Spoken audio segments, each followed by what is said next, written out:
Hello all of you, welcome back to my channel. मैं आज आप लोगों के लिए लेकर आ चुकी हूँ एक कलेक्टिव रीडिंग जिसका टॉपिक रहने वाला है क्या वह वापस आएंगे और कब।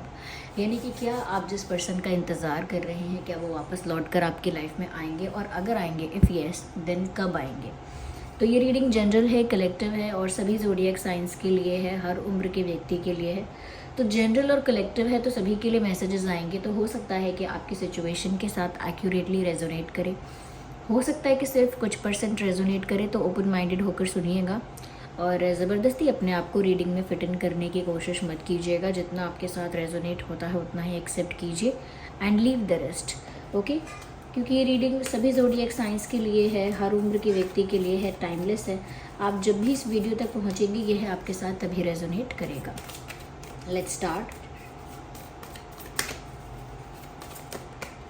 तो पहला कार्ड ये है, okay, and second card, the third one,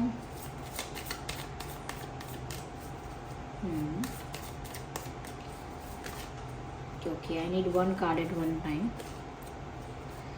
तो क्या वह वापस आएंगे और कब।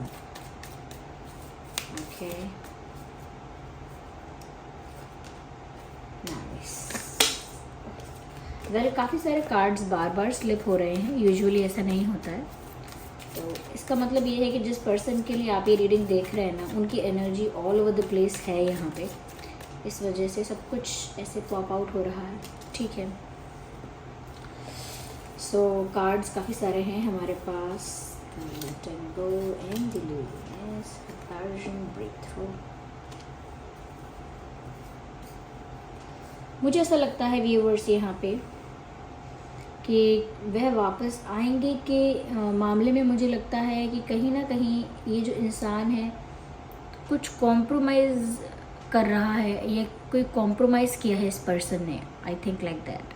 ऐसा लगता है सिचुएशन को देख के they have done a compromise.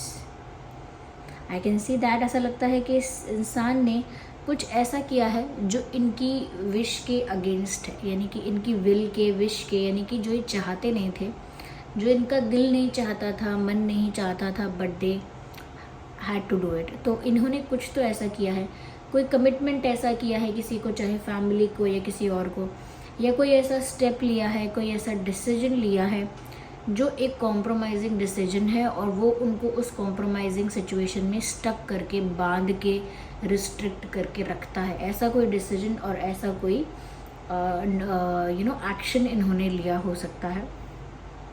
तो मुझे लगता है currently they are in a stuck situation and in a compromising situation. किसी कॉम्प्रोमाइजिंग सिचुएशन में है, किसी ऐसी जगह में फंसे हुए हैं या हुई हैं जहाँ पर इनके मन की नहीं चली है, और जहाँ पर ये मजबूरी में या मजबूरी में नहीं तो कह सकते हैं कि प्रेशर की वजह से, किसी ऐसी रीज़न की वजह से जो इनके मन से नहीं था, बस इनको मजबूरी में या दबाव में या किसी और वजह से करना पड़ा। तो ऐसा लगता है कहीं कॉम्प्रोमाइज़ किया है इन्होंने। अब ये थर्ड पार्टी से रिलेटेड कॉम्प्रोमाइज़ हो सकता है जिसमें ये स्टक है, या फिर इन्होंने किसी की बात मान ली है, जैसे पेरेंट्स की कोई बात मान ली, या पेरेंट्स को कमिट कर दिया कि ठीक है मैं आपकी बात मानूंगा या मानूंगी, या किसी और पर्सन को कमिट कर दिया कि ठीक है आई विल मैरी यू और I will be with you.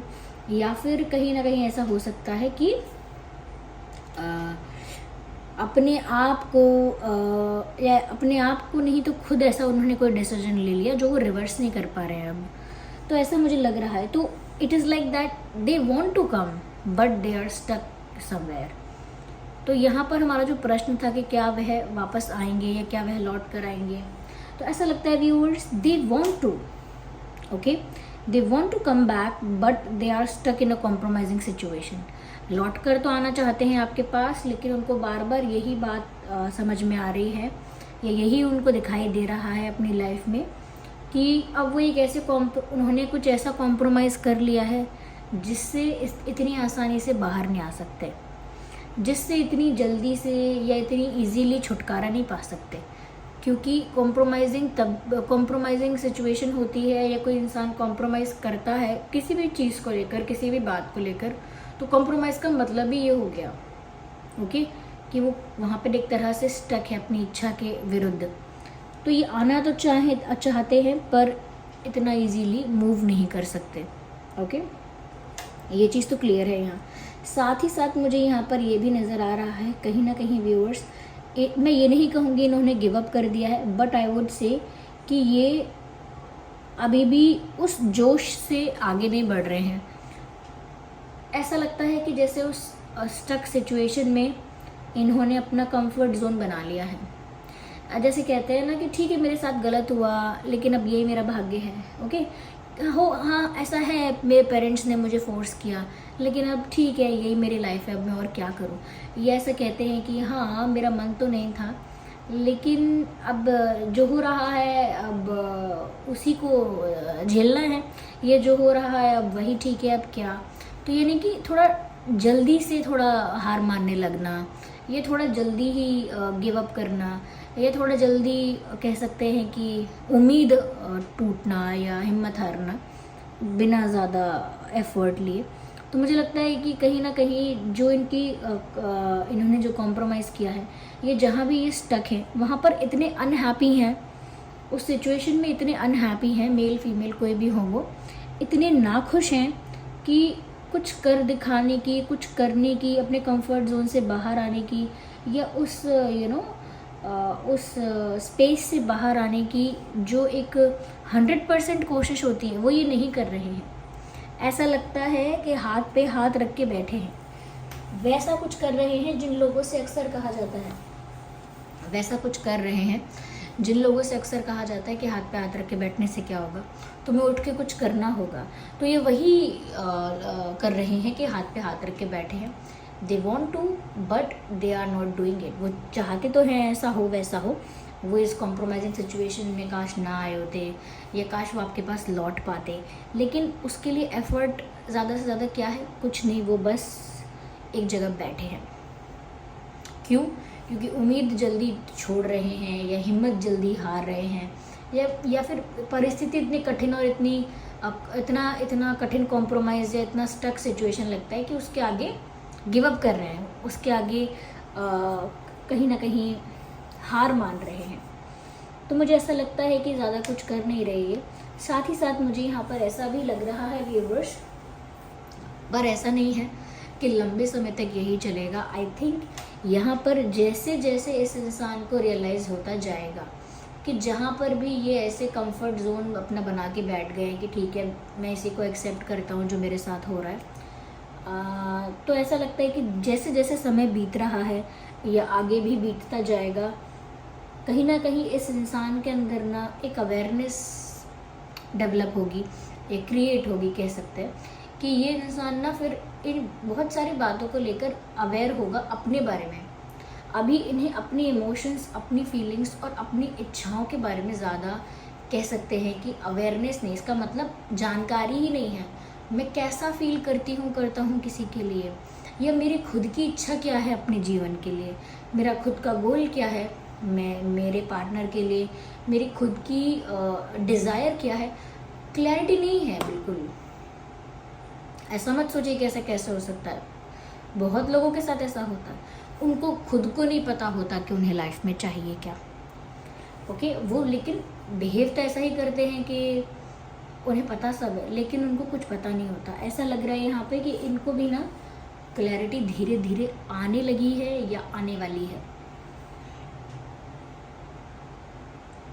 या ऐसा लगता है जैसे जैसे ये अवेयर होंगे सिचुएशन को लेके, ज़्यादा अपनी इच्छाओं को लेके, अपने इमोशंस और फीलिंग्स को लेके ज़्यादा से ज़्यादा अवेयर होते जाएंगे, उतना ही ज़्यादा मुझे लगता है व्यूअर्स कि ये इंसान कॉन्शियसली सोचकर कुछ डिसीजन लेंगे। ऐसा नहीं है कि यहाँ पर लग रहा है हाथ पे हाथ रख के बैठे हैं या स्टक हो गए हैं तो ऐसा ही रहेगा, ऐसा नहीं रहेगा।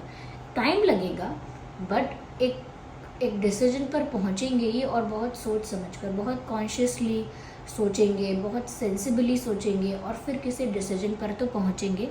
और ये जो अवेयरनेस है अपने बारे में, अपनी फीलिंग्स के बारे में, अपनी स्टक सिचुएशन के बारे में, ये अवेयरनेस धीरे धीरे बढ़ रही है।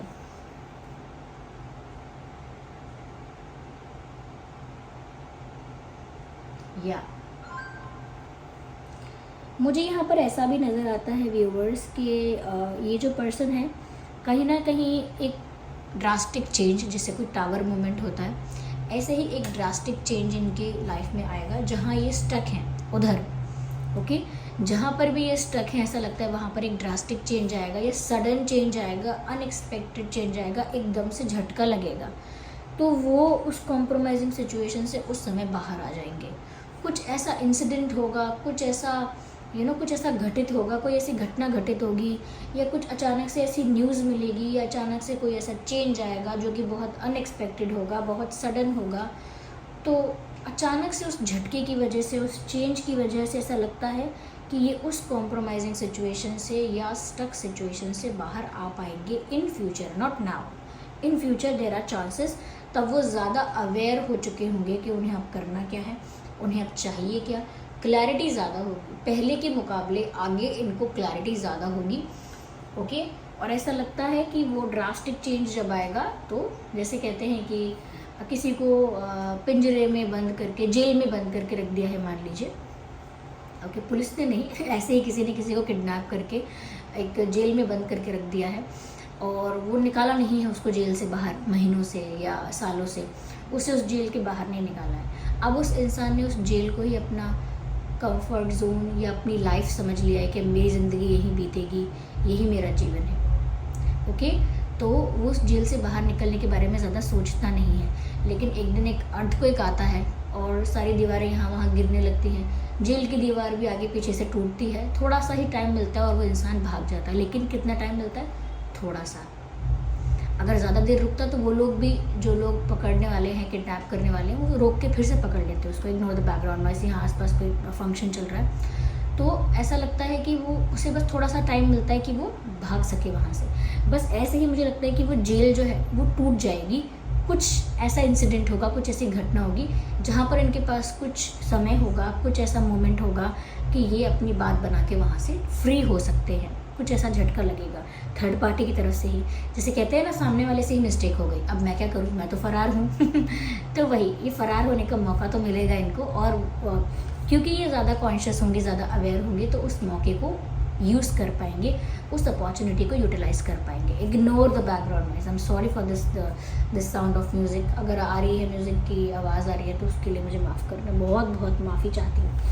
तो मुझे यहाँ पर ऐसा लगता है व्यूअर्स कि कहीं ना कहीं ये जो इंसान है ये लौट कर तो आएंगे, लेकिन थोड़ा सा आप तब तक लेट गो कर चुके होंगे, तब आपको इतनी पड़ी नहीं होगी कि आप आ गए, ओ माय गॉड मैं कितनी खुश हूँ या मुझे इतना अच्छा लग रहा है। उतना एक्साइटमेंट लेवल तब आपका नहीं होगा, थोड़ा सा आपके लिए चीज़ें न्यूट्रल हो चुकी होंगी, तब तक उतना ज़्यादा एक्साइटमेंट नहीं होगा। अच्छा भी लगेगा तो बहुत ज़्यादा ओवर कुछ नहीं लगेगा।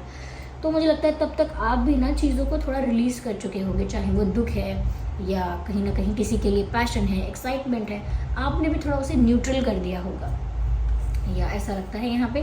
But they will come back. और कब तक आएंगे, मैंने आपसे ऑलरेडी कहा, एक झटका लगेगा, थर्ड पार्टी है, कॉम्प्रोमाइजिंग सिचुएशन, वो जो भी है उस तरफ से ही झटका लगेगा, और तब किस्मत मौका देगी इनको फ्री होने के लिए। They will definitely come back to you.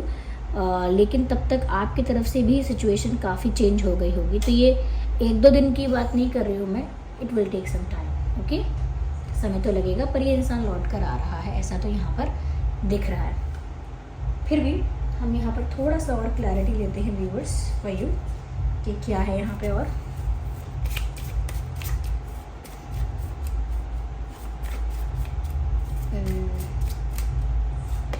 Okay, मुझे लगता है व्यूअर्स कहीं ना कहीं ये जो इंसान है बहुत स्मार्टली और बहुत इंटेलिजेंटली उस अपॉर्चुनिटी का फ़ायदा उठाकर आपकी तरफ आएंगे ज़रूर। मुझे ऐसा भी लगता है कि कहीं ना कहीं ये जो इंसान ओके बहुत स्पीड में जैसे ही इनको अपॉर्चुनिटी मिलेगी ये भाग के दौड़ के बहुत जल्दी आपके पास आएंगे, लेकिन वो अपॉर्चुनिटी जब मिलेगी उसमें अभी समय है, उसमें अभी टाइम जाएगा। लेकिन बहुत स्मार्टली और बहुत इंटेलिजेंटली ये स्टेप लेंगे आपकी तरफ।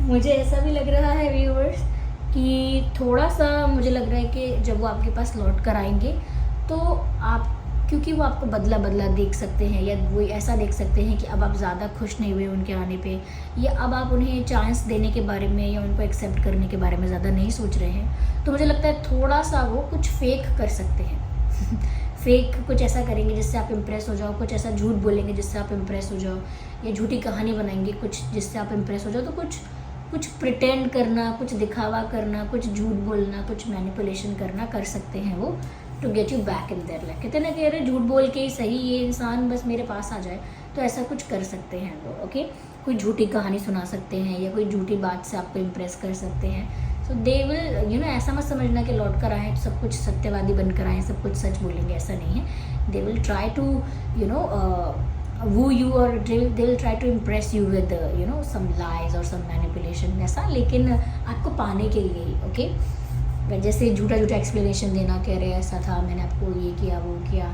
मैं तो कब से, मतलब ये नहीं बताना कि मैं तो हाथ रख के बैठा हुआ था मुझे ये था। तो मुझे ऐसा लगता है कि ये कैसी भी सिचुएशन है, हो सकता है।